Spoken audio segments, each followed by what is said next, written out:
राज्य सरकारनं 14 ऑक्टोबर 2024 रोजी अंशतः अनुदानित प्राथमिक, माध्यमिक आणि उच्च माध्यमिक शाळांना आणि वर्ग तुकड्यांना अनुदानाचा वाढीव टप्पा देण्याबाबत निर्णय घेतला होता। मात्र त्याची अंमलबजावणी अद्याप करण्यात आलेली नाही। ही अंमलबजावणी तात्काळ करण्यात यावी या मागणीसाठी महाराष्ट्र राज्य विना अनुदानित शाळा कृती समितीच्या वतीनं उद्या सकाळी 10 वाजता दसरा चौकातून पालकमंत्री प्रकाश आबिटकर यांच्या निवासस्थानी पायी दिंडी काढण्यात येणार आहे। यामध्ये शिक्षकांनी मोठ्या संख्येने सहभागी होण्याचे आवाहन कृती समितीचे राज्य उपाध्यक्ष खंडेराव जगदाळे यांनी केले।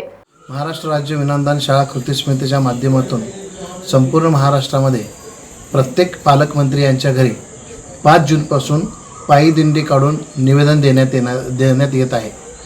14 ऑक्टोबर 2024च्या शासन निर्णयाची अंमलबजावणी करावी आणि या निर्णयानुसार येणाऱ्या पावसाळी अधिवेशनामध्ये आर्थिक तरतूद करण्यात यावी यासाठी ही पायी दिंडीचे नियोजन करण्यात आलेले आहे। कोल्हापूर या ठिकाणी कोल्हापूर ते गारगोटी माननीय नामदार प्रकाश आबिटकर साहेब यांच्या घरी आम्ही पायी दिंडी काढत आहोत। याचा उद्देश एकच आहे की शासनानं 14 ऑक्टोबर 2024च्या शासन निर्णयाची अंमलबजावणी करावी आणि आर्थिक तरतूद करावी।